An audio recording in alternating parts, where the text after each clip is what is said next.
The morning air in Minneapolis was heavy with July heat, the kind that pressed down on the city even before the clock struck 9. Sunlight slanted through the kitchen blinds of the Thompson house, striping the worn oak table where Linda sat with her coffee. She stirred it absent-mindedly, her thoughts wandering, when Charles walked in, wearing the look of a man who had rehearsed something important. He carried an envelope in his hand, crisp and white, so out of place against the fading plaid of his shirt. "Linda," he said with unusual cheer, sliding the envelope across the table toward her. "I've got a surprise for you." Linda looked at it, then at him. Surprises weren't Charles's style. He was a man of habits, predictable, practical, often stingy when it came to gestures of affection. She peeled the flap open, unfolded the glossy papers inside, and froze. Cruise tickets. Not just any trip, but a week-long Alaskan cruise leaving from Seattle. She blinked, certain she had misread. An Alaskan cruise? Charles smiled broadly, his eyes fixed on her face as if waiting for a performance. "You've been talking about needing a change, a break from the routine. I thought this would be perfect. Fresh air, glaciers, the works. You deserve it." Before Linda could respond, footsteps padded into the kitchen. Her son Daniel, tall and lean from his hours at the computer lab, glanced at the tickets in her hands and raised his eyebrows. "Wow," he said with a half-smirk. "Dad's in a generous mood. What's the occasion? Did someone win the lottery?" Sarah followed close behind, her hair pulled into a messy bun, a sketchbook tucked under her arm. She slid into the chair beside her mother and leaned over to peek. "A cruise," she said, her tone caught somewhere between awe and disbelief. "Seriously?" Charles chuckled, trying to keep it light. What's with the suspicion? Can't a man treat his wife once in a while? The children exchanged a quick glance, one of those silent communications siblings shared. Neither of them had grown particularly close to Charles over the years. He wasn't cruel, but there was always a distance, a formality in how he dealt with them. He was their stepfather, after all, and though they coexisted without open conflict, there had never been warmth. Linda forced a smile, tracing the bold blue lettering on the tickets. The idea of standing on the deck of a ship, gazing at icy fjords, might have once thrilled her. But this felt wrong. Too sudden, too extravagant, too out of character. Charles hated spending money unnecessarily, yet here he was, gifting her a luxury cruise without any prior hint of planning. She lifted her eyes to him, studying his expression. His smile was wide, but it didn't reach his eyes. There was something tight in the set of his jaw, something rehearsed about the way he spread his hands, as if to say, "See? Look how thoughtful I am." "You're quiet," Charles said, a trace of impatience seeping into his voice. "It's just unexpected," Linda answered softly. She set the tickets back on the table, careful not to let her hands tremble. "I can't remember the last time we took a trip like this." "That's the point," he said, leaning forward, his tone almost persuasive. "It's time. You need this. Trust me, Linda, you're going to love it. Trust me." The words lingered in the air like smoke. Linda sipped her coffee to hide her unease, the bitter taste grounding her. Sarah frowned, her sketchbook forgotten. "It's just strange, Dad. You've never even talked about cruises before." "Yeah," Daniel added dryly. "Last week you said vacations were a waste of money." Charles's smile flickered, then snapped back into place. "Well, maybe I changed my mind. Is that so hard to believe?" The children shrugged, unwilling to argue further, but Linda could feel the tension under the surface. She reached out, patting Sarah's hand, and tried to end the conversation with a light laugh. "Maybe your father's right. Maybe it's time I did something for myself." Charles leaned back, satisfied, and the matter seemed closed. But as the children went about their morning, and the kitchen filled with the clatter of plates and the hum of small talk, Linda's mind remained fixed on that envelope. When she glanced at her husband again, she caught a fleeting expression cross his face. gone in an instant, but chilling all the same. A gleam of calculation, a sharpness in his eyes that didn't belong to a man planning a romantic surprise. Her heart gave a slow, heavy thud. The unease she felt wasn't baseless. Her instincts whispered that something about this gift wasn't meant for her joy at all. Linda folded the tickets carefully and slipped them back into the envelope, her fingers cold despite the heat outside. She smiled faintly, meeting Charles's gaze, but in the pit of her stomach a knot tightened. Something was wrong, terribly wrong. The July afternoon hung heavy over Minneapolis, the kind of heat that clung to curtains and slowed every sound. Linda had retreated upstairs, hoping for a quiet hour with her laundry and her thoughts. The whir of the dryer masked most of the household noise, but then, faintly through the half-closed door of Charles's office, she caught his voice. It wasn't unusual for him to take calls at home, but there was something urgent in his tone that made her pause with a folded shirt in her hands. She set the laundry aside and moved closer, each step cautious on the hallway rug. His door was only partly shut, enough for sound to slip through, enough for her to catch words that froze the blood in her veins. The policy will cover everything. 7 figures easy. No questions asked if it looks like an accident. Her breath snagged in her throat. She pressed her palm against the wall, steadying herself. He was talking about insurance, life insurance, her insurance. Charles's voice dropped lower, conspiratorial. On the cruise, you know how these things go. Storm, rough waters, people fall overboard all the time. Tragic, but believable. By the time the Coast Guard investigates, she'll be gone, and I'll be a grieving husband cashing a check. Linda's heart hammered so loudly she feared he'd hear it through the wall. She backed up a step, but she couldn't stop listening, couldn't drag herself away from the sound of her own death being plotted like a business deal. Then came the second blow. A woman's name. Tiffany. Yes, Tiffany. Of course it'll be you.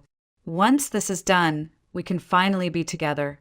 You know, I've already pictured it, you walking into our house, no secrets, no pretending. Just us. The kids will move on eventually. Linda won't be around to get in the way. Linda clutched the doorframe, the weight of betrayal crashing over her.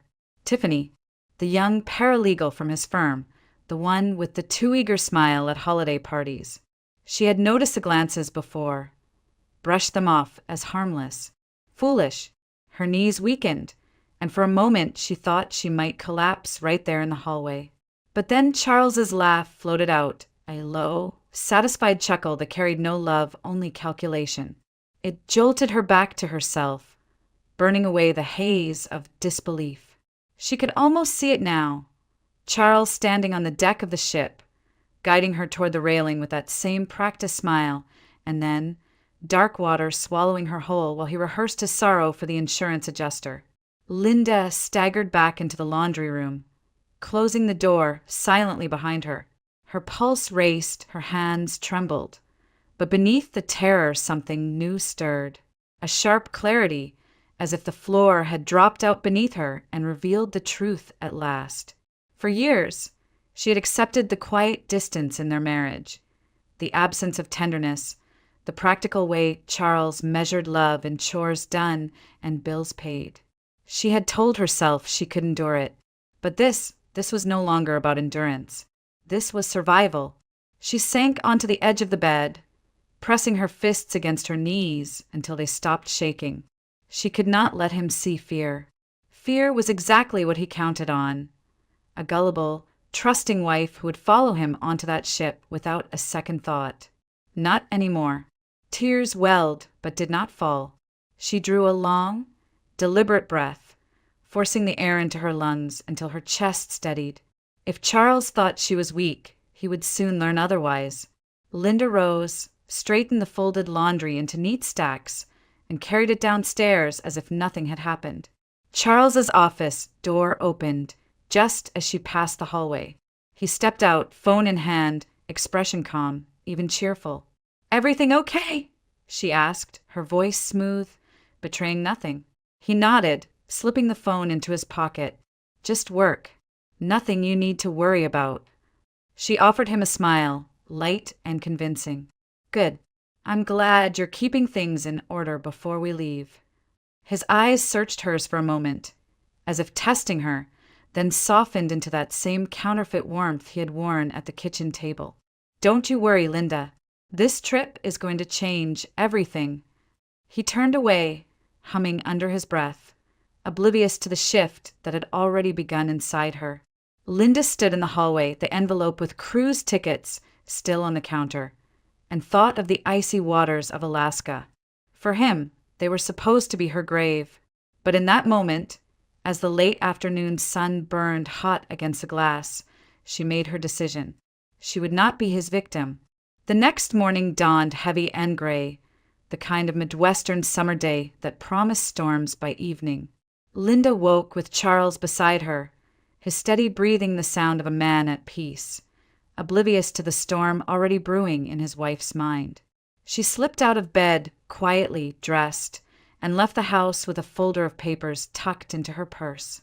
Her destination was a small law office downtown, tucked between a cafe and a row of aging storefronts. Rebecca Harris greeted her at the door with a surprised but warm smile. Once, years ago, they had been neighbors and close friends. Rebecca had gone on to become a respected attorney. Linda had faded into the routines of marriage. Now, fate brought them back together. "Linda," Rebecca said, ushering her inside. "It's been too long. What brings you here?" Linda hesitated only a second before speaking. "I need a will, Rebecca, and I need it done quickly." The lawyer studied her with sharp eyes.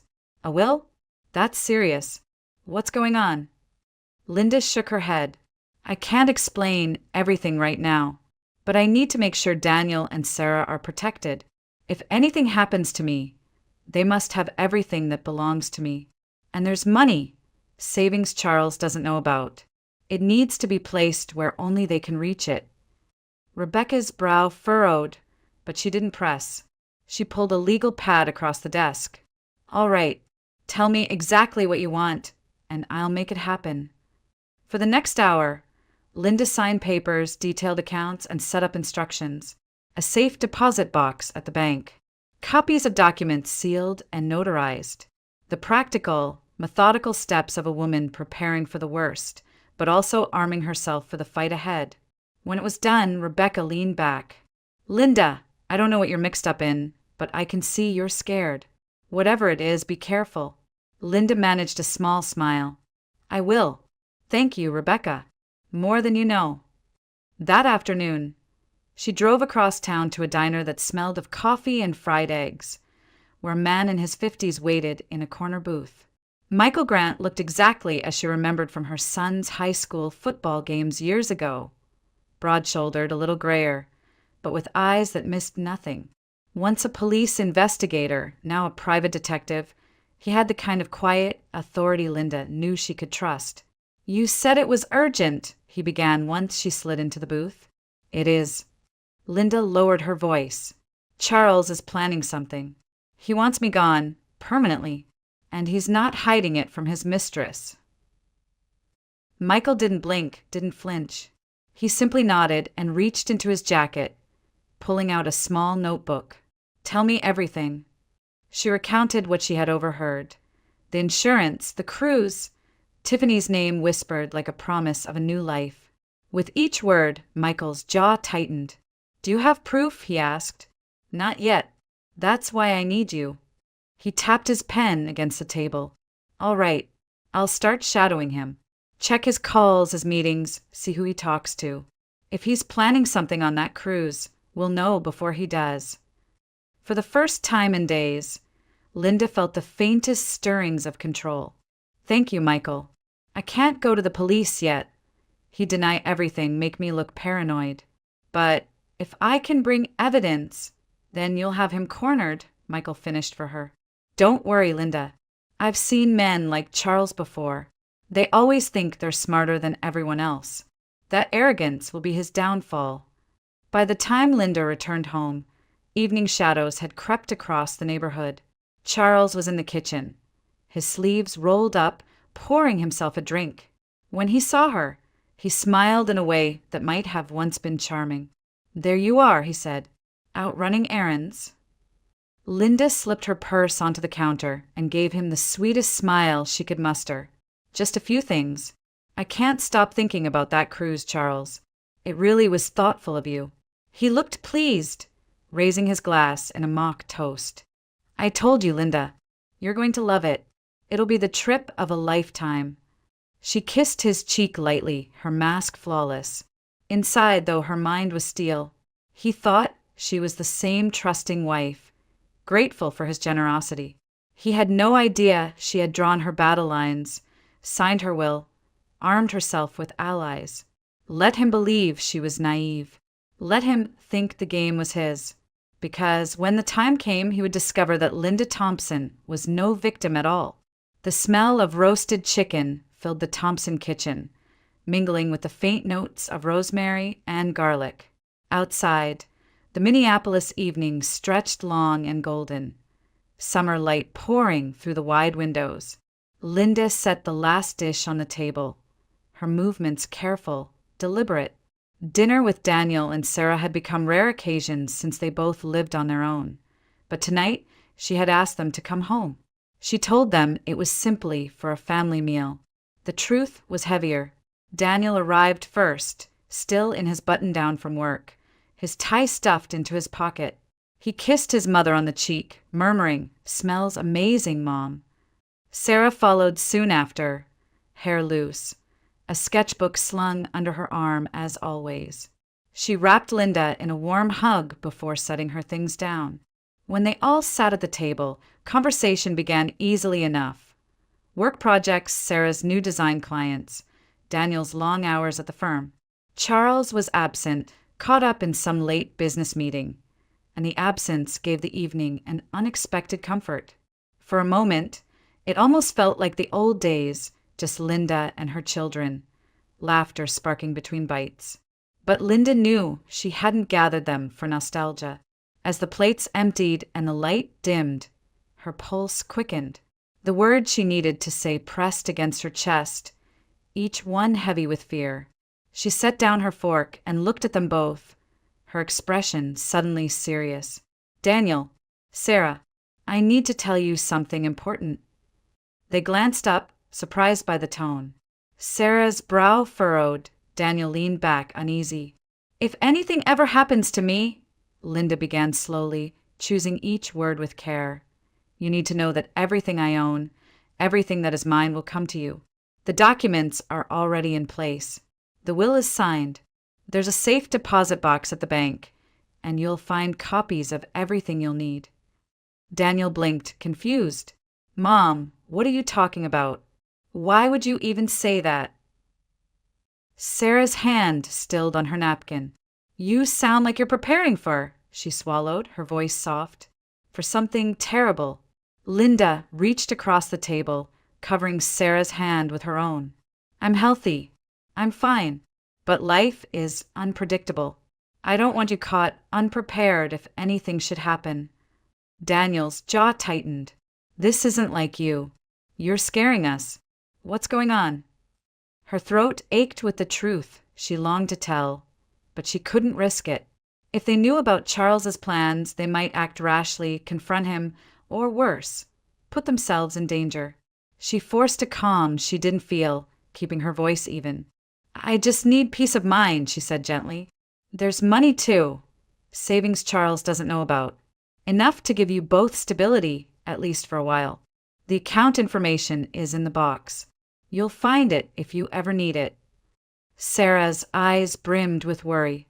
"Mom, why are you talking like this? Did someone threaten you?"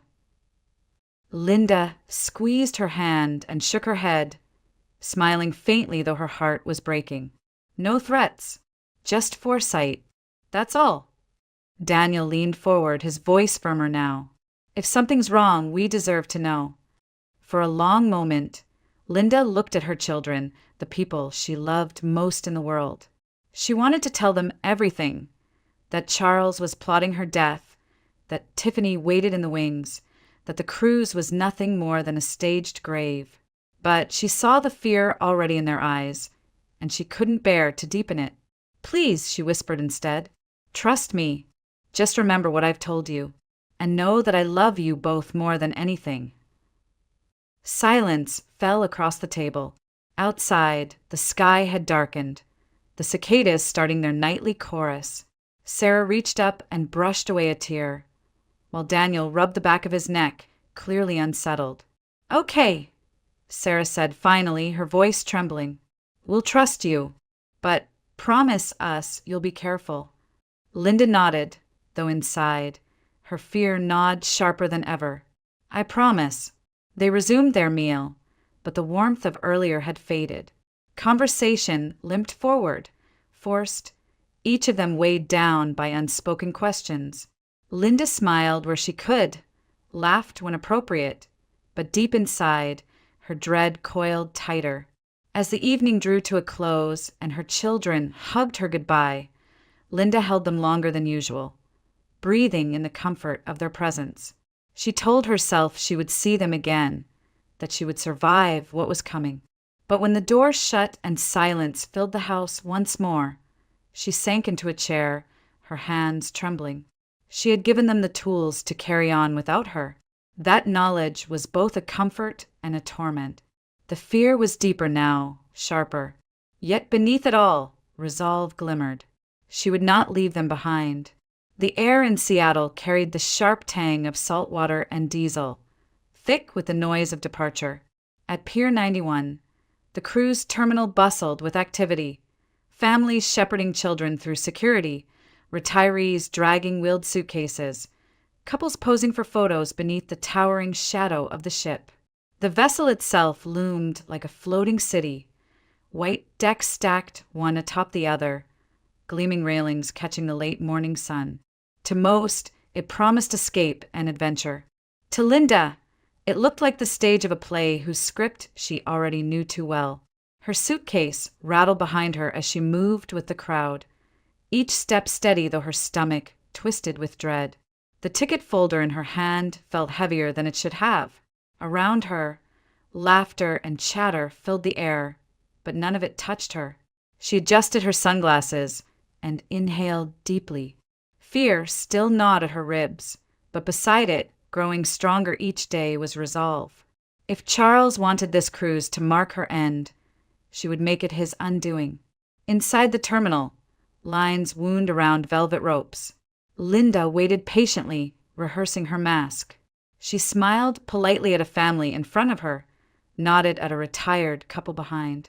Her movements were calm, her demeanor unremarkable, exactly what she wanted. When her documents were checked and her luggage tagged, she passed through security with ease. From the corner of her eye, she caught sight of him, Michael Grant, clean-shaven, dressed in khakis and a windbreaker, the kind of outfit that screamed tourist. He held a guidebook in one hand, a camera slung over his shoulder, and a baseball cap pulled low. To anyone else, he was just another passenger ready to photograph glaciers. To Linda, he was the only anchor she had. Their eyes met briefly, no more than a fraction of a second. He gave the smallest of nods, then turned to adjust his camera strap, blending back into the crowd. Relief washed through her. She was not alone. Boarding the ship was like entering another world. The grand atrium soared above her, light pouring in from glass ceilings. Chandeliers glittered overhead, and a string quartet played near a sweeping staircase. Passengers gasped and pointed, awed by the luxury. Linda let herself appear impressed too, though inside her nerves were taut. She trailed with the others toward her stateroom, memorizing exits, staircases, the layout of corridors. Survival, she reminded herself, lay in paying attention. Her cabin overlooked the sea, a modest but comfortable space with pale wood finishes and a balcony that opened to the water. Setting her suitcase aside, Linda stepped out into the breeze. The Seattle skyline stretched behind them, cranes and ferries dotting the harbor, Mount Rainier faint in the distance. Soon all of it would be gone, replaced by endless water and sharp cliffs of ice. She gripped the railing, the air cool against her face. A knock at her door startled her. She opened it to find a stewardess, a young woman in a navy uniform with a practiced smile. "Welcome aboard, Mrs. Thompson. If you need anything, dial 0 from your phone. Lifeboat drill will begin at 4 o'clock sharp." Linda thanked her, exchanging a few light words, careful to seem like any other guest. When the stewardess left, Linda sat on the edge of the bed, rehearsing her role. Polite, curious, harmless. No one could suspect the battle waging beneath the surface. Later, on deck, she allowed herself to wander among the other passengers. She struck up a conversation with a grandmother from Ohio who proudly showed photos of her grandchildren, then chatted briefly with a newlywed couple taking their honeymoon. Each interaction was a shield, a way to blend in, to bury her fear under casual conversation.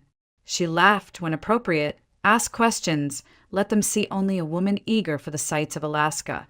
Michael lingered nearby at times, always in character, snapping photos of the harbor, asking staff about shore excursions.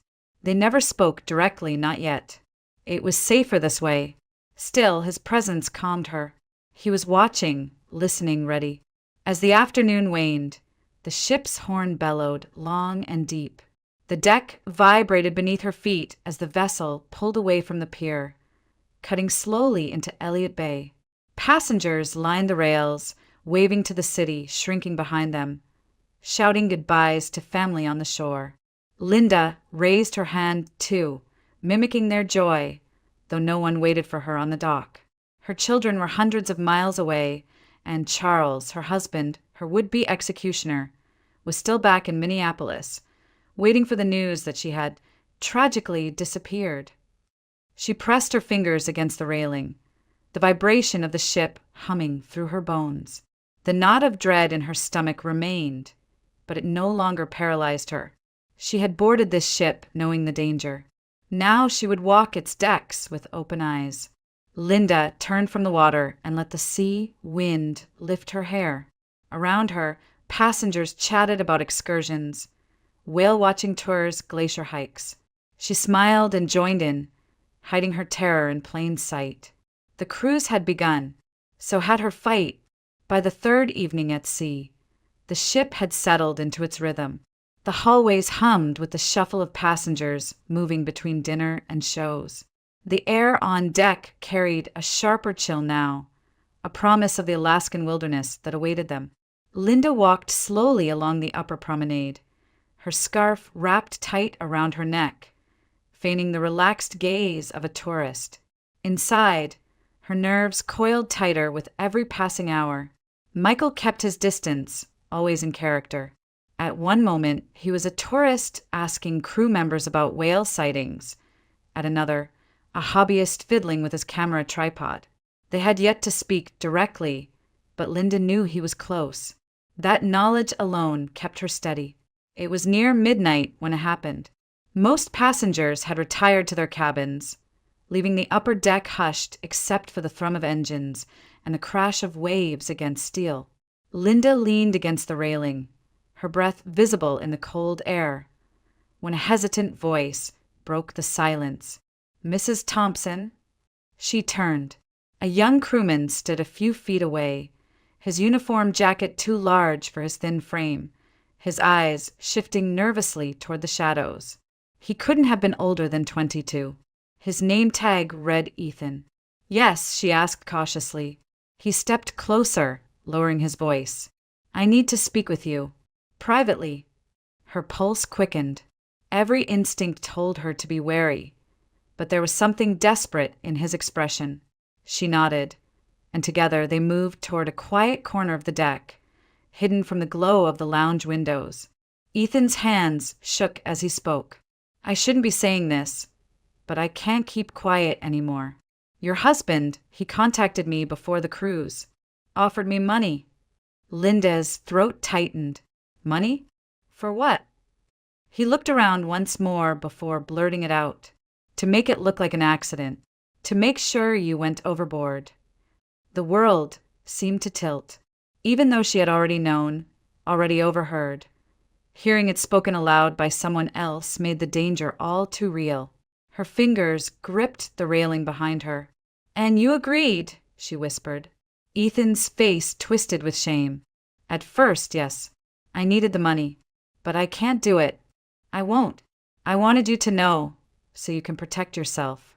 Please, you didn't hear this from me. If they find out I told you," a faint click interrupted them. Unseen in the shadows, Michael had positioned himself at just the right angle, a recorder in his jacket pocket capturing every word. He didn't approach, didn't reveal himself, but Linda knew he was there. Relief flickered beneath her fear. "Why now?" she asked Ethan softly. "Because he'll expect it soon," the young man said, his voice breaking. "The next few nights, when the waters get rough. That's when accidents happen." Linda's chest tightened, her breath shallow. The threat wasn't distant anymore. It was imminent. Charles's plan had a timeline, and she was living inside it. "Thank you," she said firmly, placing a hand on Ethan's arm. "You did the right thing. Keep your head down. Stay out of sight. I'll handle the rest." He nodded quickly, eyes darting with fear, then disappeared into the shadows as swiftly as he'd come. Linda stayed where she was, staring out at the dark expanse of ocean. The waves rolled endlessly, their white crests glowing faintly under the deck lights. She wrapped her arms around herself, not from the cold, but from the weight of what she had just heard. The enemy wasn't vague anymore. It had a schedule, a plan, accomplices. A soft shuffle drew her attention. Michael emerged from the shadows, careful and calm. He didn't speak at first, only showed her the device in his hand. The small red light glowed steady. "It's all here," he said quietly. "Every word. This will hold up." Linda exhaled, a tremor leaving her body. "So it's true. He's already bought help." Michael's gaze was steady, and that help just became your ally. "You're not alone in this." He slipped the recorder back into his pocket. "I'll get this to the captain, discreetly. He needs to know before Charles tries to move." She nodded, forcing herself to stand straighter. "Do it. The sooner he's aware, the safer everyone will be." Michael gave her a reassuring look before vanishing down the corridor, blending once more with the anonymity of the ship. Left alone on the deck, Linda pressed her palms against the railing and stared into the endless black horizon. The ship surged forward, slicing through the waves, and with it came the certainty that the moment of confrontation was drawing near. Her husband's plan was no longer theory, no longer whispers behind closed doors. It had flesh, voice, and a ticking clock. And though fear gnawed at her, another force pushed back harder: determination. If Charles thought she would stumble blindly into his trap, he was wrong. She knew now. She was ready. The fourth night brought storms. Clouds pressed low over the Pacific, and the wind howled through the railings like a warning. The ship pitched and rolled, its massive body surrendering to the power of the waves. Passengers retreated to their cabins, seasick or wary, leaving the decks nearly deserted. Only the hum of engines and the crash of water against steel filled the night. Linda stood alone near the stern, her coat pulled tight, her scarf whipping in the wind. She had known it would be tonight. Ethan's warning still echoed in her mind. Charles's plan required chaos, the cover of rough seas, a moment when an accident seemed plausible. She clutched the railing, her knuckles white, forcing herself to look calm even as her heart thudded. From the shadows, figures approached. 2 crewmen, men she had seen earlier working near the lifeboats, moved with too much purpose. Their eyes flicked toward her, then away, as though she were just another passenger. But their steps quickened, their path too direct. Linda turned, feigning surprise. "Is something wrong?" One of them shook his head, offering a strained smile. "Just checking safety procedures, ma'am. Best if you come with us. The storm makes this area dangerous." Her pulse spiked. This was it. She nodded, allowing them to guide her toward the far corner of the deck where the railing met open sea. The wind whipped harder, rain beginning to lash sideways, the perfect backdrop for a disappearance. Behind her, she felt the shift of presence, Michael. Somewhere in the darkness, he was watching, recording, waiting for the right moment. The knowledge steadied her, even as the crewmen moved closer, too close. "Right here, ma'am," one of them said, gesturing toward the railing. His hand lingered, just a fraction too long on her arm, the grip firm, controlling. Linda forced a tremulous smile. "Oh, I see." She leaned slightly over the rail, letting her body tilt in mock vulnerability, her breath quickening with the act. "It really is slippery, isn't it?" The taller crewman exchanged a glance with his partner. He reached for her shoulder, ready to tip the balance, to let the storm finish the work. But before he could act, a sharp voice cut through the wind. "Step back!"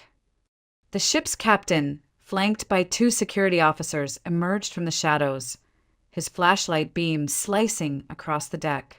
At the same time, Michael appeared from the opposite side, camera raised, red light blinking as it captured every second.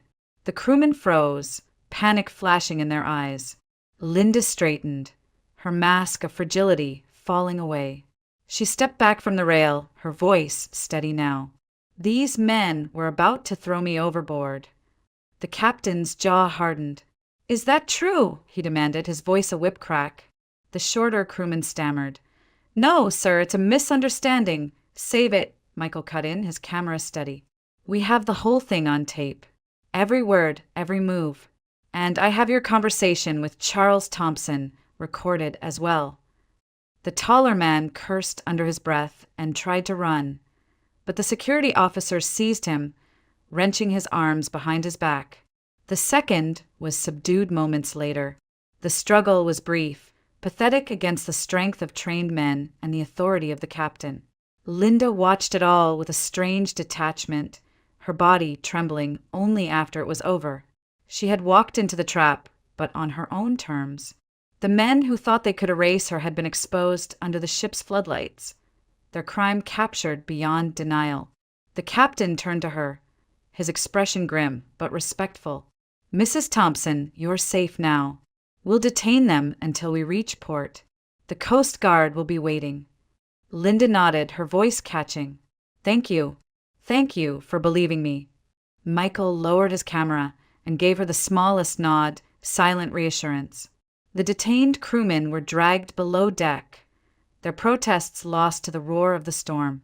The captain ordered increased patrols, security tightened, and then excused himself to begin formal reports.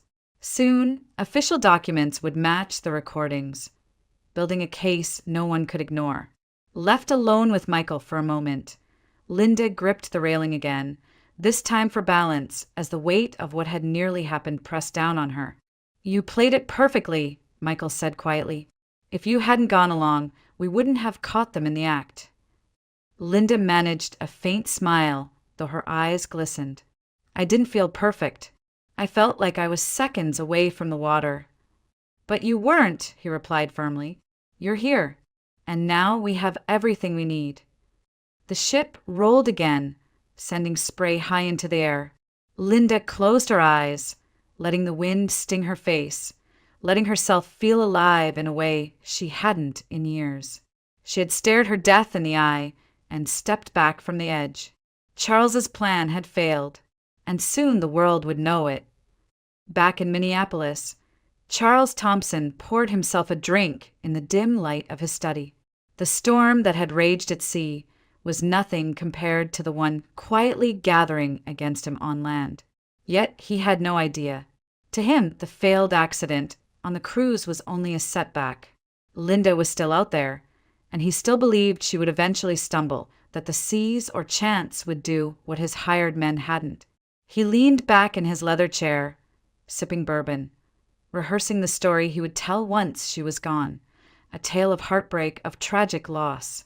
He imagined Tiffany by his side, the two of them rebuilding in the glow of sympathy and insurance money. But what he didn't know was that Linda had already moved faster than he could. The night of the attempted murder, Michael had transmitted the recordings to Rebecca Harris, who had wasted no time. With Linda's signed authorization, Rebecca delivered everything: audio files, sworn statements, notarized copies of Linda's will, to the FBI's Minneapolis field office. The Bureau had little patience for insurance fraud, and even less for attempted homicide. Within days, agents were combing through Charles's records. The financial trails he thought were hidden, offshore accounts, suspicious wire transfers, undeclared income, surfaced one by one. His so-called safety net became a noose. It began subtly: a flagged transaction at his bank, a call from a tax auditor asking about discrepancies in his returns, a colleague canceling a meeting without explanation. Charles brushed each aside, convinced they were coincidences. Then Tiffany called. "Charles," she said, her voice sharp and trembling, "what have you done?" He smiled, trying for charm. "What do you mean, sweetheart? I've done this for us. You know that." Her reply was ice. "Don't call me that. An agent came to my office today. FBI. They asked about you, about us. Do you know what that means?" He gripped the phone tighter. "It means someone's lying. They're trying to ruin me. You can't believe them." But Tiffany's voice broke, rising with panic. "They said you took out a massive policy on Linda, that you tried to cash it in already. Is that true?" "Did you really?" She stopped, breath catching. "My God, you did. You actually tried to kill her." Silence stretched between them. Charles's throat worked, searching for words, but none came fast enough. "I can't do this," Tiffany whispered. "I won't be dragged down with you." The line went dead. Charles hurled the phone across the room, the glass of bourbon spilling dark across his desk. Fury surged through him, but beneath it was something colder: fear. For the first time, the certainty that had carried him began to crack. That evening, as he left his office, two men in suits waited by his car. They didn't introduce themselves. They didn't need to. The flash of badges was enough. "Mr. Thompson," one of them said evenly, "we'd like you to come with us. There are questions about your financial records and your wife." Charles forced a laugh, tried to wave it off. "My wife? She's on vacation. What nonsense is this?" But as they guided him firmly into the back of a government sedan, the weight of reality pressed down. This wasn't a misunderstanding. This wasn't something he could charm or bully his way out of. Across the ocean, Linda sat in her cabin, the hum of the ship steady beneath her feet. She gazed out at the water, the horizon streaked with pale light, and felt the faintest release in her chest. She didn't know the details yet, but she knew the walls were closing in on Charles.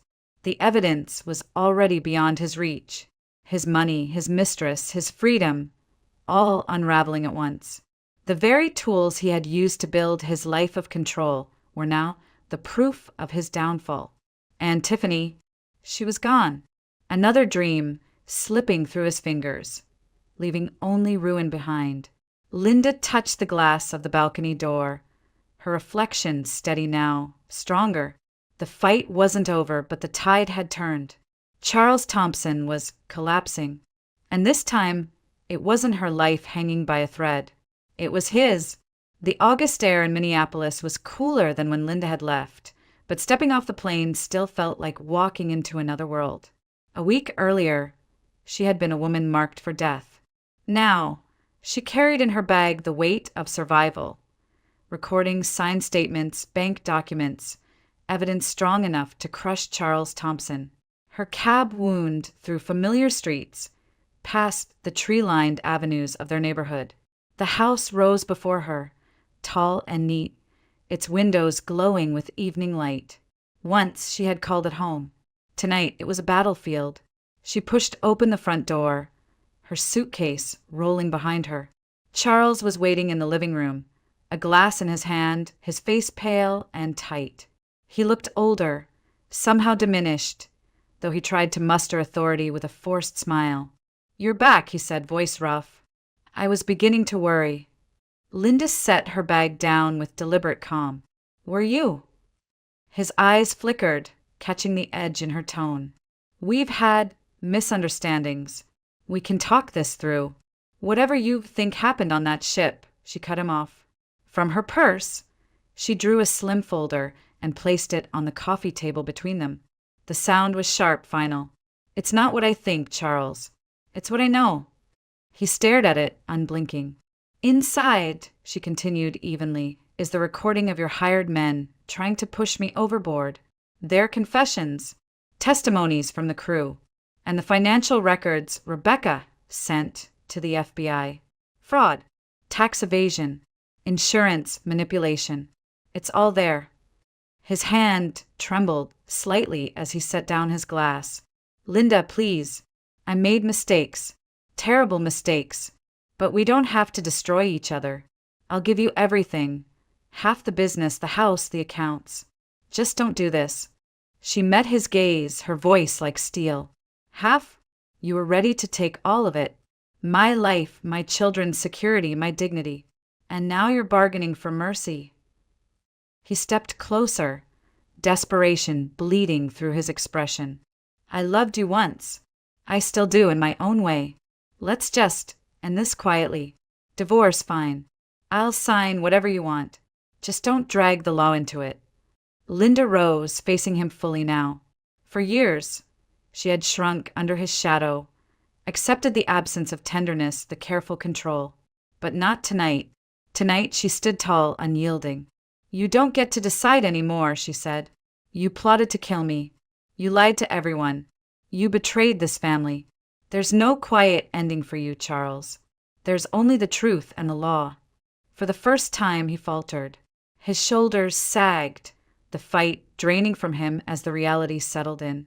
The great Charles Thompson, who thought himself untouchable, stood cornered in his own living room.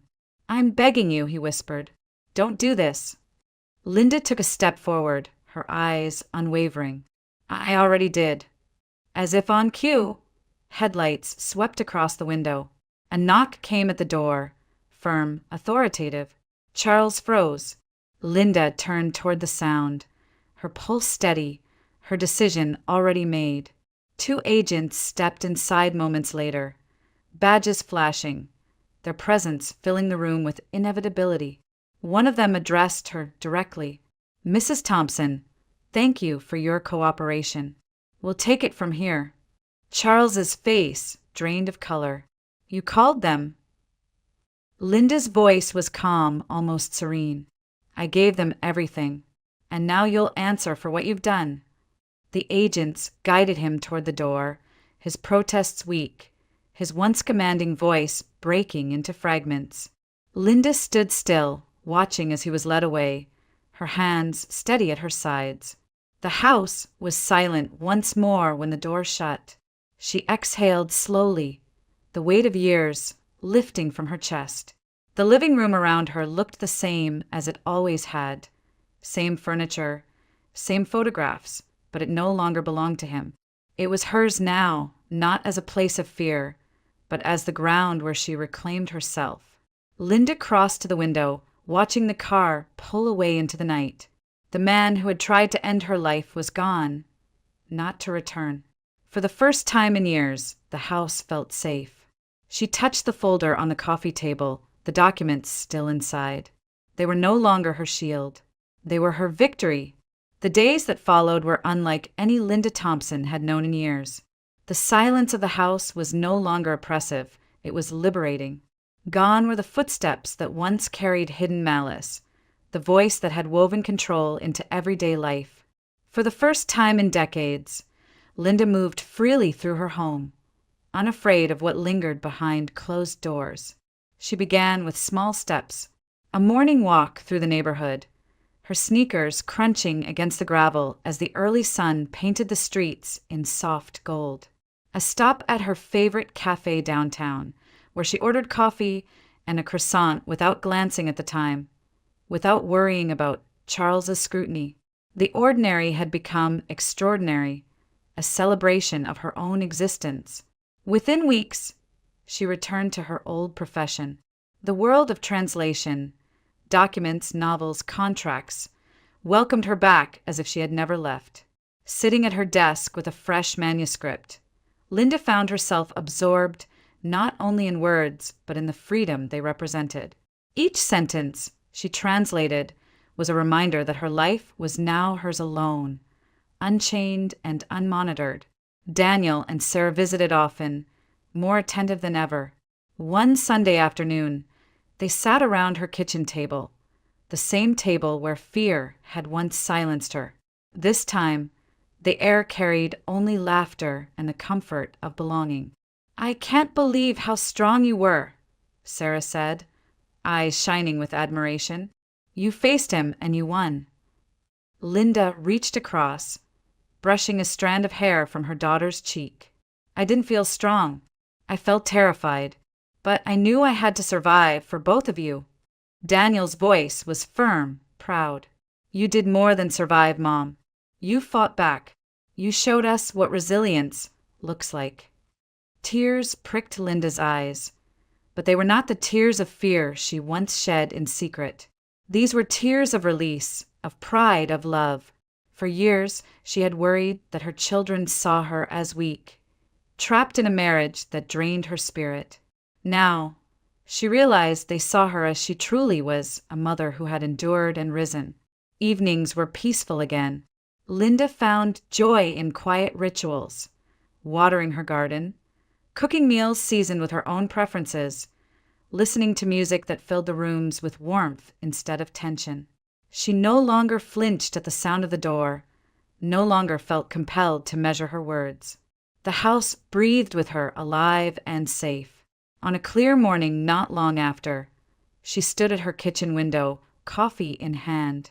The light spilled through the glass, touching her hair, her face, her reflection in the pane.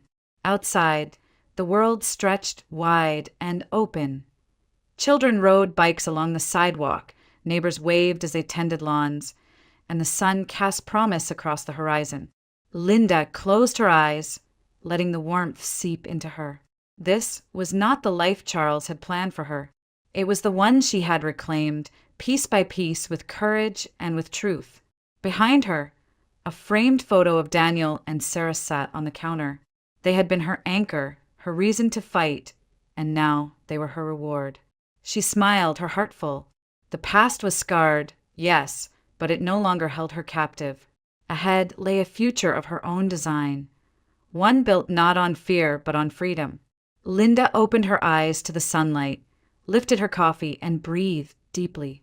A new chapter had begun. The phone wouldn't stop ringing. I stared at the screen, my mother's name flashing over and over like a warning light on a sinking ship. 37 missed calls. I stood frozen under the harsh fluorescent lights of Savannah Memorial Hospital, the cold tile floor grounding me as the summer heat pressed against the glass outside. My hand trembled slightly as I silenced the buzzing device and slipped it back into my coat pocket. I wasn't ready to talk to her. Not yet. Maybe not ever. The smell of antiseptic and overbrewed coffee filled the corridor, the familiar sense of a place where life and death constantly collided. "My name is Nora Caldwell, and 6 months ago, my so-called sister Brianna Caldwell destroyed my career, my reputation, and nearly my sanity. Now, after all the wreckage she left behind, they wanted me to save her life." The memory came back sharp and unrelenting. The humiliation of being escorted out of the Coastal Biomedical Research Institute, my personal belongings stuffed hastily into a cardboard box, my colleagues avoiding my gaze. Accusations of falsifying research, professional misconduct, lies carefully crafted and fed to the board by the person I had once called family. I clenched my fists as I walked down the hallway, past busy nurses and anxious families. I had promised myself I would never let them manipulate me again. Yet here I was. I rounded the corner and nearly collided with Zoe Mitchell, my closest friend and the only person who had stood by me through it all. She caught my arm, steadying me as she peered into my face. "Nora, what the hell's going on? You look like you've seen a ghost." "Worse," I whispered bitterly, swallowing the lump in my throat. "Family." Her dark eyes narrowed immediately. "Brianna." I nodded stiffly. "Acute leukemia. The doctors say I'm the only viable bone marrow match. They want me to save her. Zoe inhaled sharply, her expression hardening. The same Brianna who sabotaged your grant funding? Who sent those anonymous complaints to the ethics board?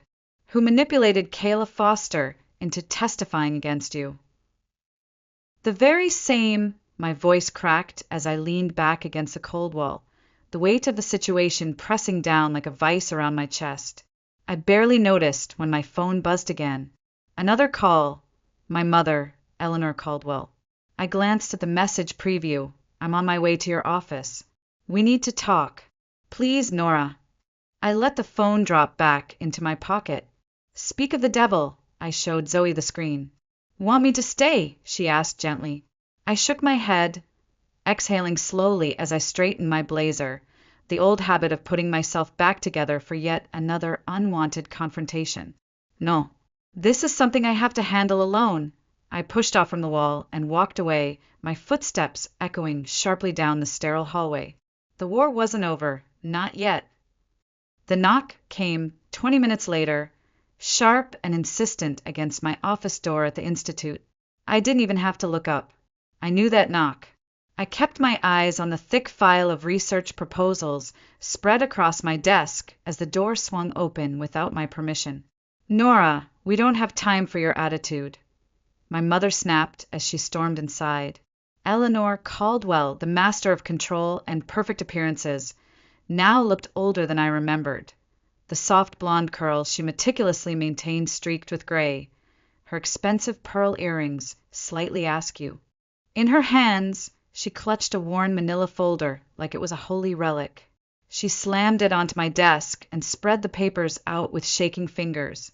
Here are Brianna's medical records. The procedure is straightforward. You'll be back at work within a week. This is not dangerous.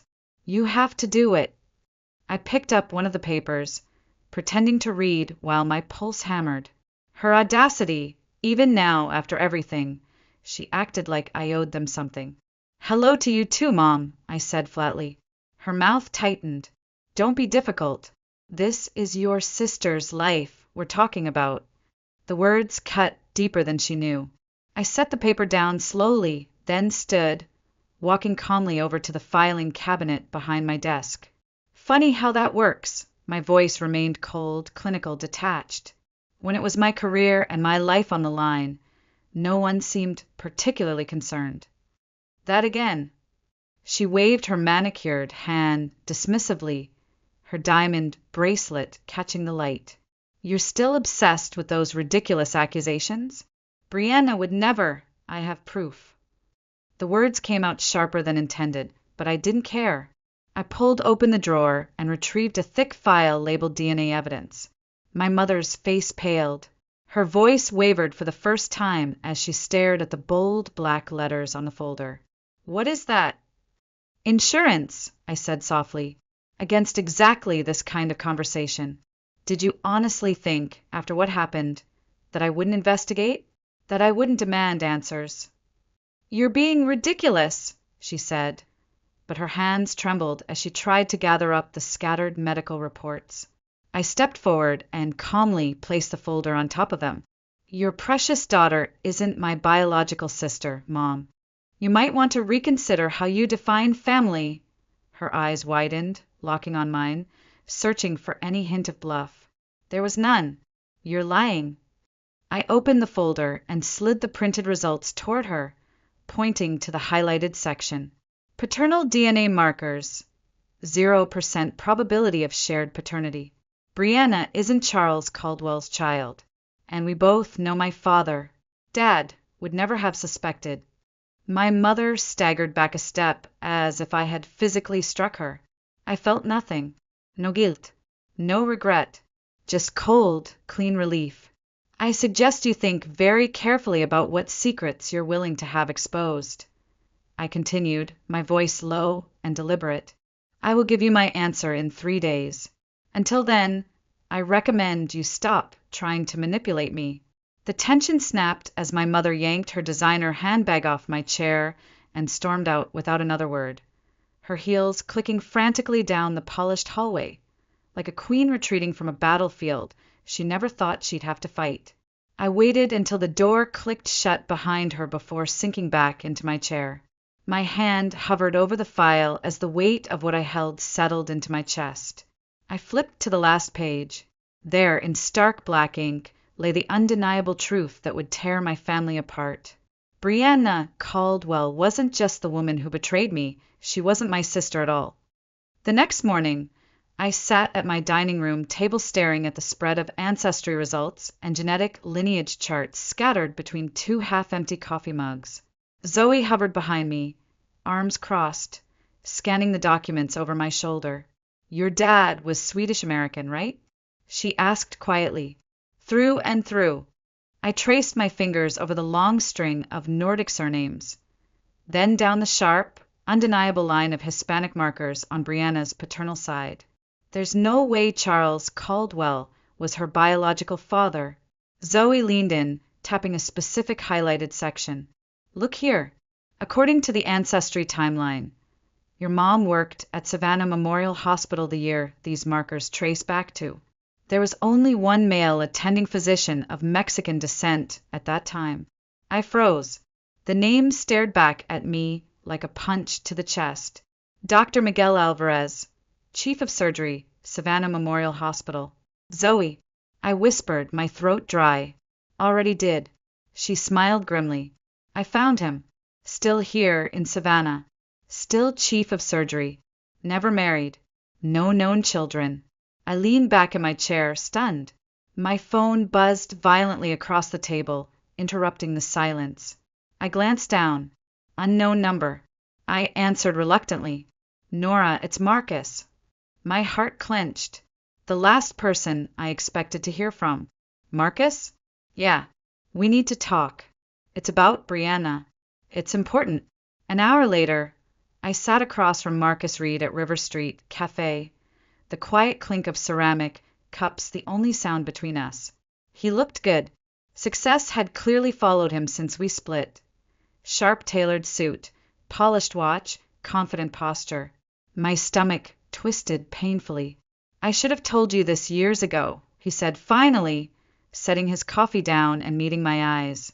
"The week before we broke up, Brianna came to my office. She said you were cheating on me with Mike, my business partner." I stared at him, stunned, every muscle in my body locking in place. "What?" "She had photos," Marcus continued, guilt heavy in his voice. "You hugging him outside that sushi place downtown. She claimed you'd been meeting him secretly for months." I was so angry, I didn't even listen to you. I closed my eyes, the memory crashing back. That meeting had been the night I told Mike the investors approved funding for Marcus's startup. It had been a surprise, a gift. Marcus shook his head slowly. "Mike confessed everything last year. He told me the truth. I know now you were innocent. I know Brianna staged the whole thing." I pressed my palms hard against the edge of the table, fighting the burn of betrayal and humiliation. She destroyed my career and my relationship, and for what? To take everything you had. His voice dropped as he reached for his phone. "There's more. Last week, out of nowhere, Brianna contacted me again, told me she was sick, needed money for experimental treatments. Even hinted at getting married again, said it would help with her insurance coverage." I sat back in stunned disbelief, while rising in my throat. While she was begging me for bone marrow, she was also trying to trap you into marriage for health insurance. Marcus nodded, his expression darkening. I told her no. I exhaled sharply and stood, grabbing my purse. "Thank you, Marcus, for telling me. Better late than never." As I stepped outside into the humid Savannah air, my phone buzzed again. A message from Zoe. "Got something. You need to come home. Urgent." I hurried back to my apartment, my heart hammering. Zoe barely waited for me to close the door before spinning her laptop around. "Look." She pointed at the screen. "Hospital records.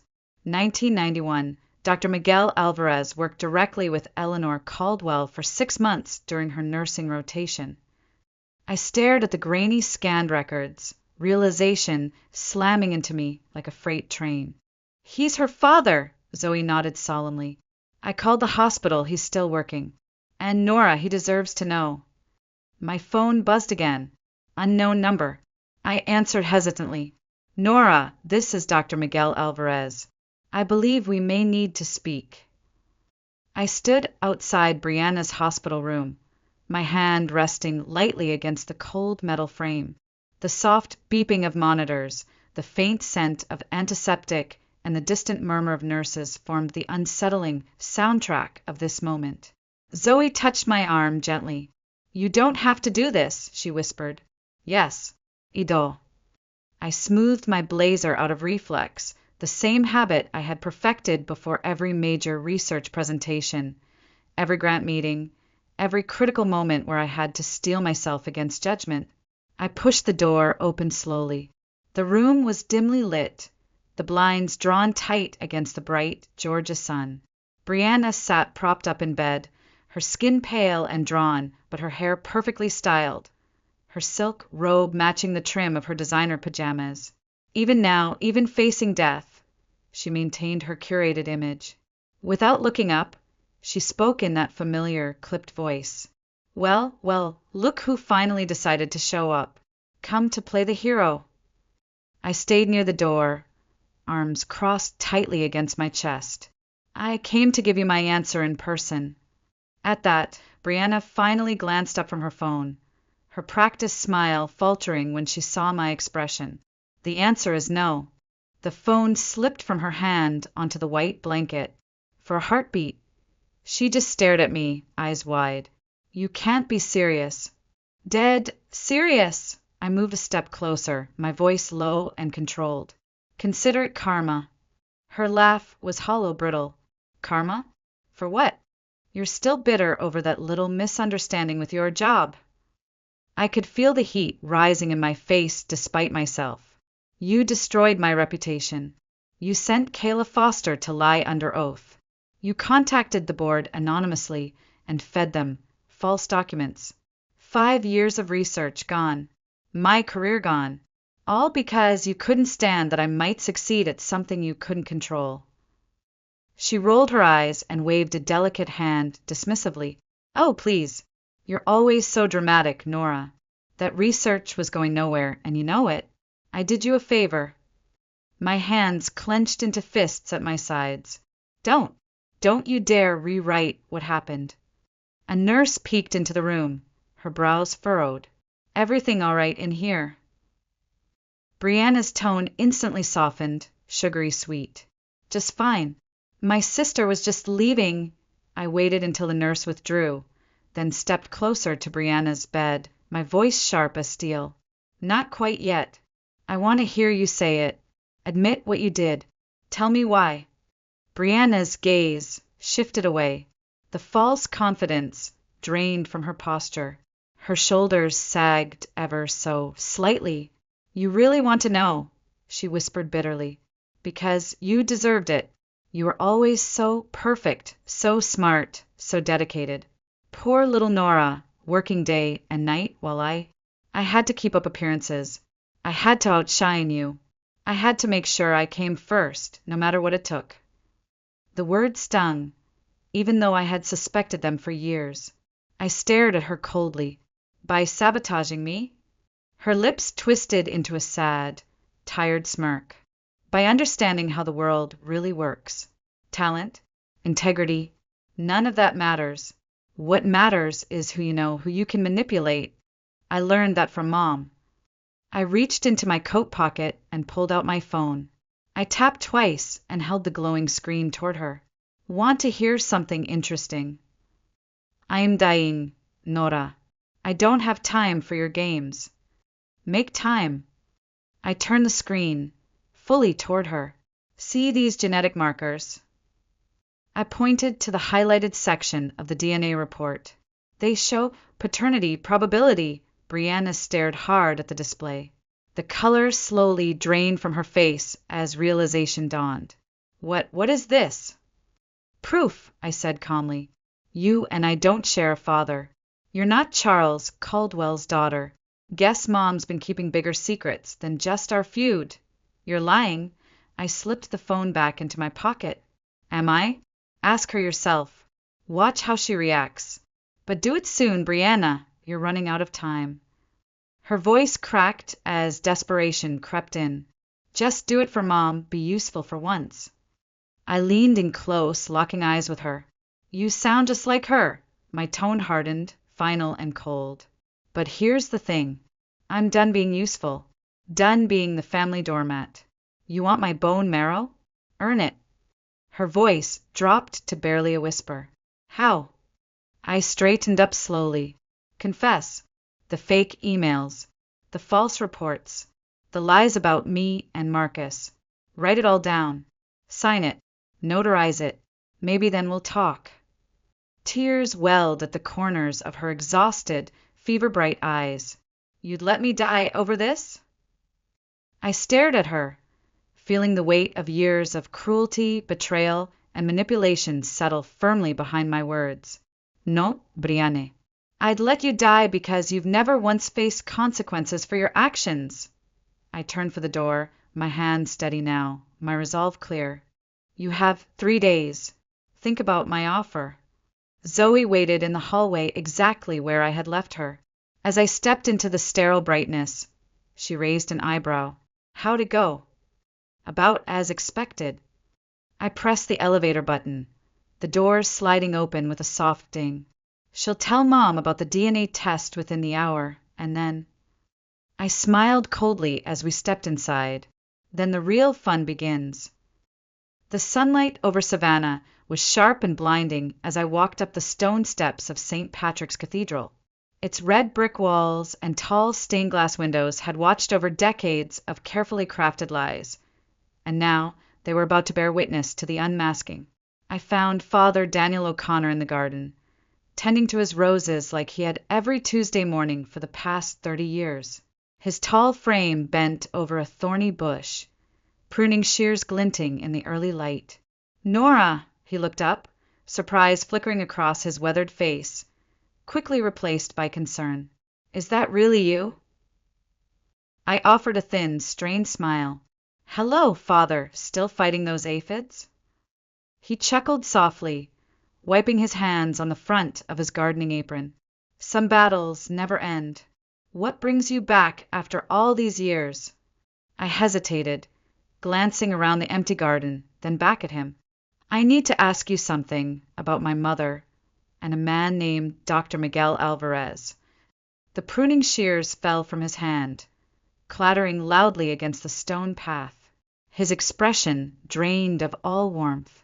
Come inside, he said quietly. The small office smelled exactly the same as I remembered. Books, old wood, stale coffee. Father Daniel closed the heavy oak door behind us, then sank heavily into his chair. I assume this is about Brianna's condition, he said solemnly.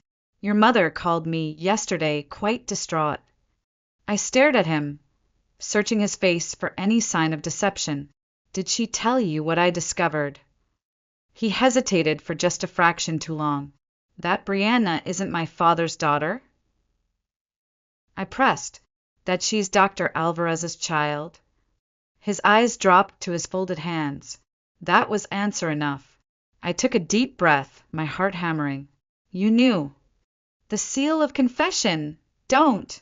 I snapped, slamming my palm down on the desk harder than intended.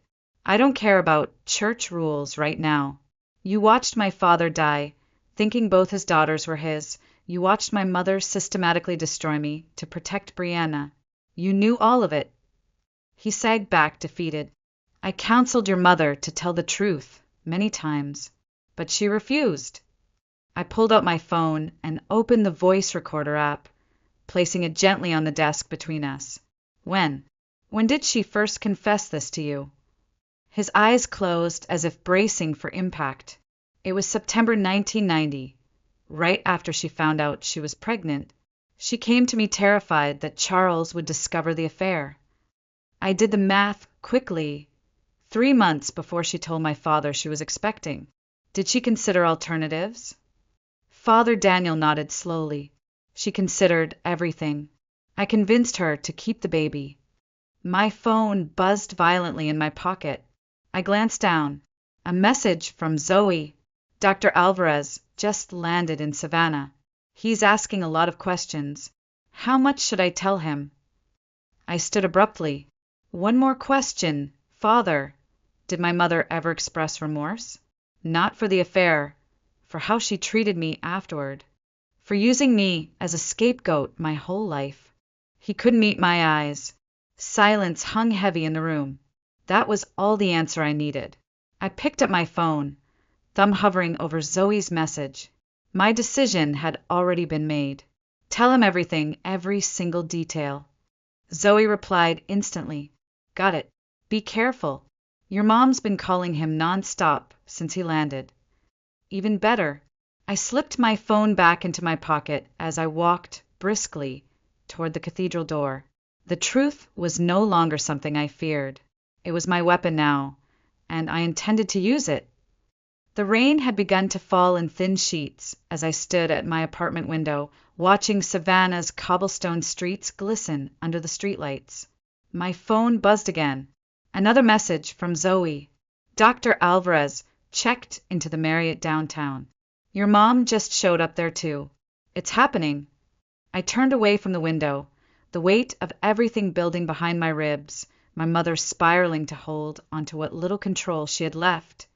Brianna likely in her hospital bed, calculating her next move, and Miguel Alvarez completely unaware of the bombshell about to drop on his orderly life.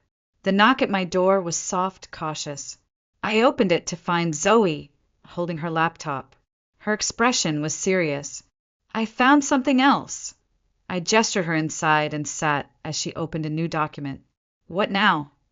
Zoe scrolled down a list of internal hospital records. It wasn't just you she hurt. During that same year at Coastal Biomedical Research, Eleanor filed a false misconduct complaint against another young female researcher. Olivia Sharp drove her out completely.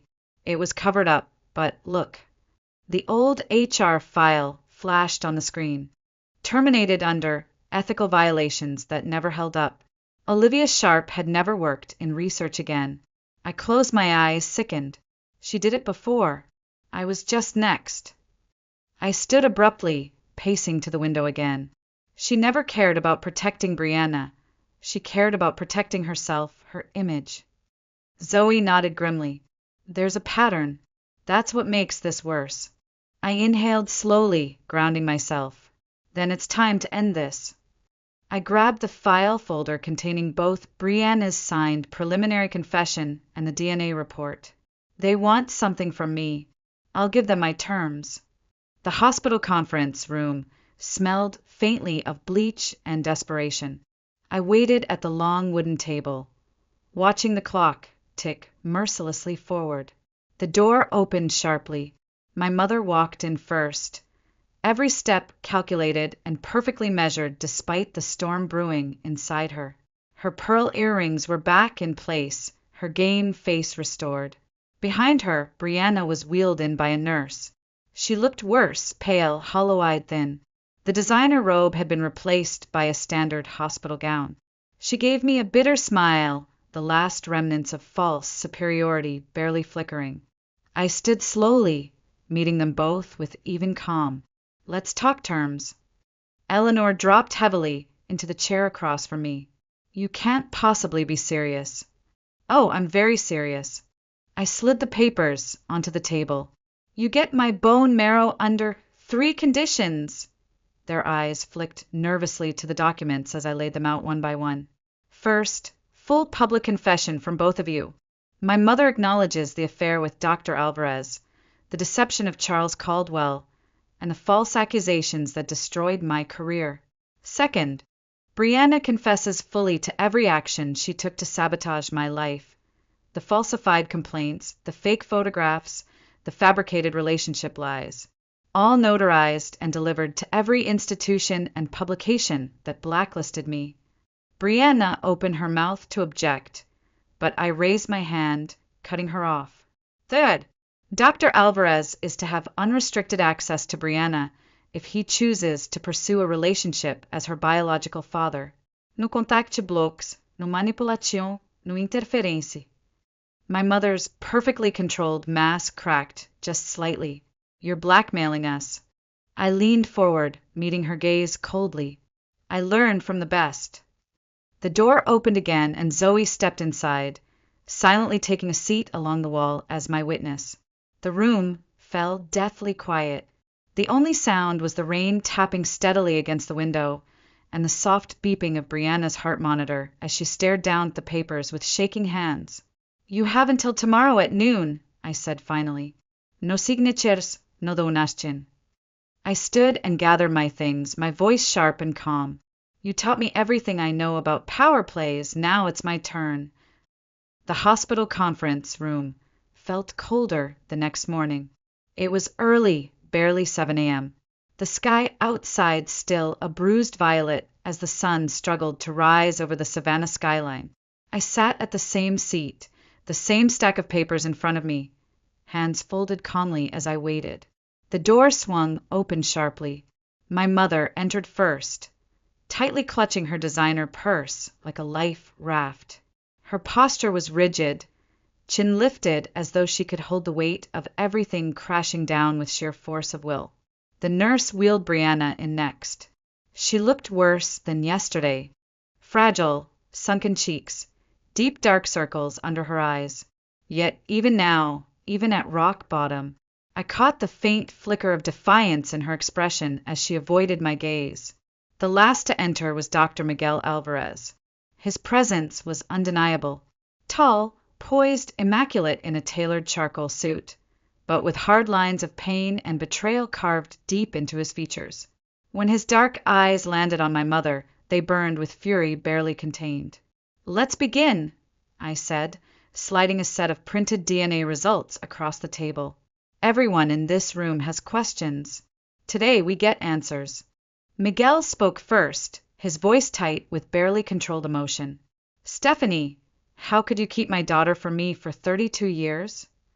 My mother flinched at the use of her first name. "I was protecting my family. By destroying mine?" His hand slammed onto the table, papers jumping under the force. "I had a right to know." "You were married," she fired back immediately, almost reflexively. "I was divorced," he snapped, chest heaving. "You knew that. We talked about it. The night his voice cracked as he glanced toward Brianna. "The night everything changed." The monitor beside Brianna beeped steadily, filling the thick silence. "I told you I miscarried," my mother whispered. "You lied." His voice shook with disbelief. "You let me transfer out of state, thinking our child never existed." I cleared my throat and pushed Brianna's confession across the table. "Speaking of lies, let's discuss the other half of this nightmare." Brianna paled as I began to read aloud from her written admission. "I falsified research misconduct claims against Nora Caldwell. I collaborated with Kayla Foster to fabricate evidence. I contacted Marcus Reed with fake photos to destroy Nora's relationship." "Stop." My mother stood abruptly, her voice trembling. "This isn't necessary." "Yes, it is." My voice sliced cleanly through the air. "This is the moment of reckoning for both of you." I slid the second page across the table. "Tell them, Mom.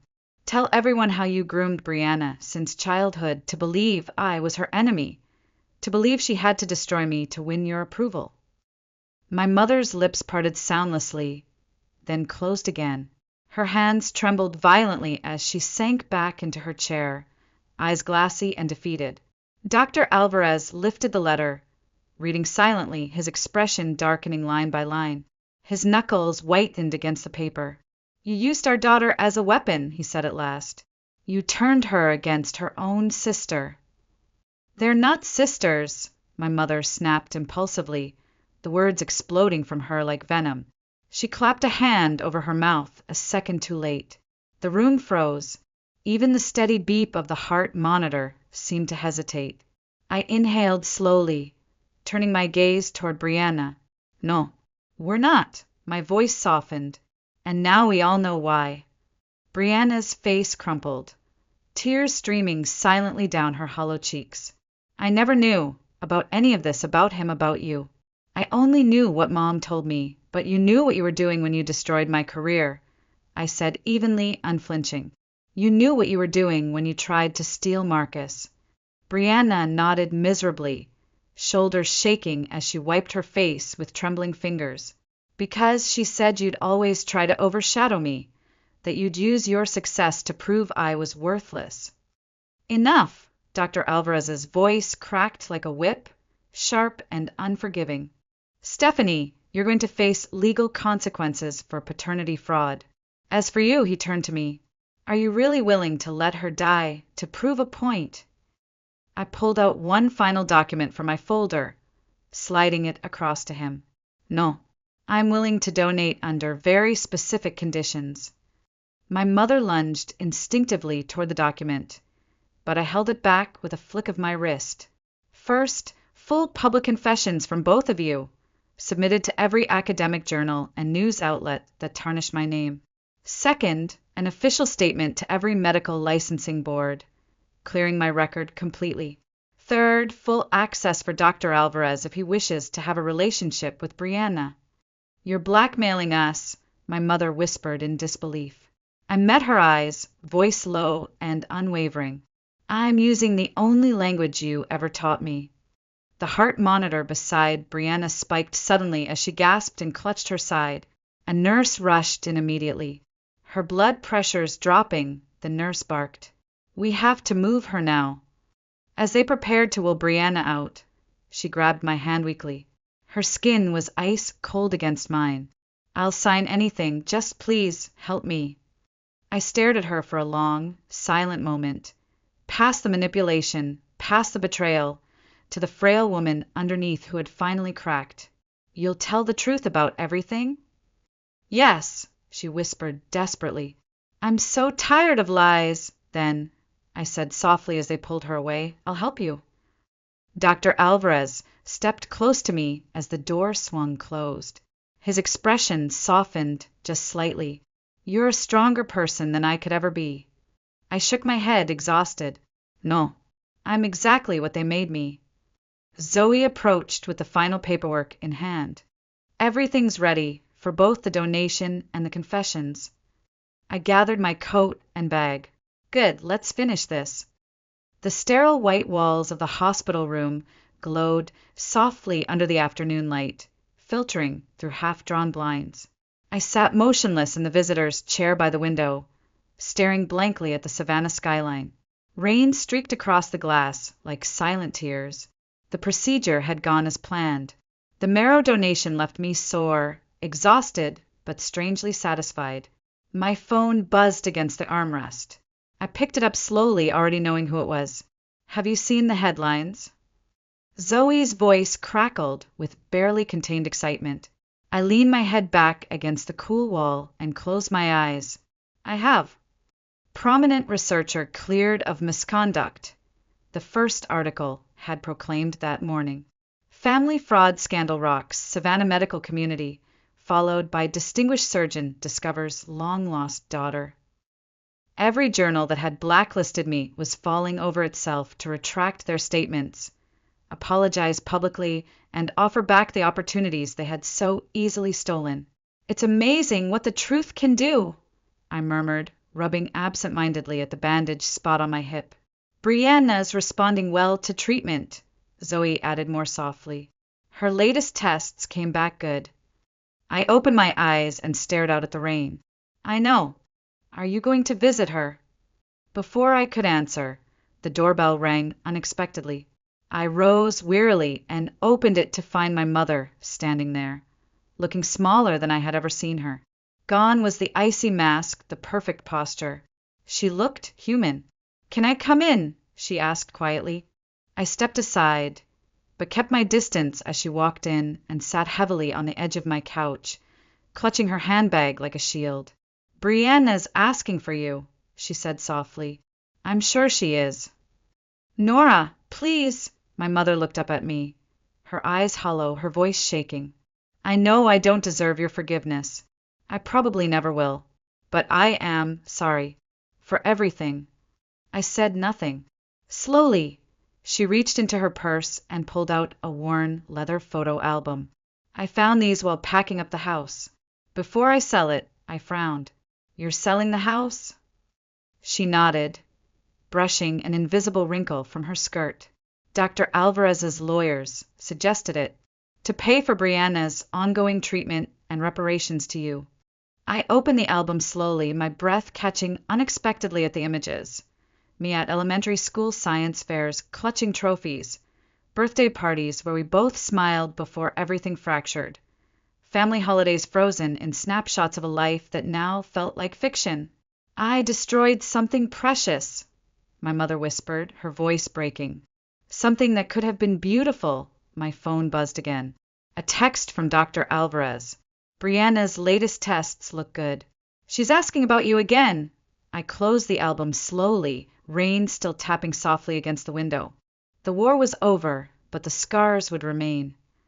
The hospital room was brighter this time, sunlight spilling warmly across the crisp sheets, chasing away the shadows that had lived there for weeks. I stood at the threshold, heart tight in my chest. Brianna looked up when I entered. Her face had color again, her eyes clearer than I had seen in years. She smiled faintly, a hesitant, fragile thing that didn't quite reach her eyes. You came, she whispered. I did. I walked to the chair beside her bed and sat. Zoe lingered by the door, watching quietly. Brianna reached shakily toward the bedside table and pulled out a thick envelope. Mom gave me her full confession yesterday. I know she gave you a copy too. I nodded. Did you read it? She asked. Not yet. It's worse than we thought, Brianna whispered, eyes glistening. The things she did, the way she turned us against each other. I said nothing. Brianna stared at the envelope in her lap.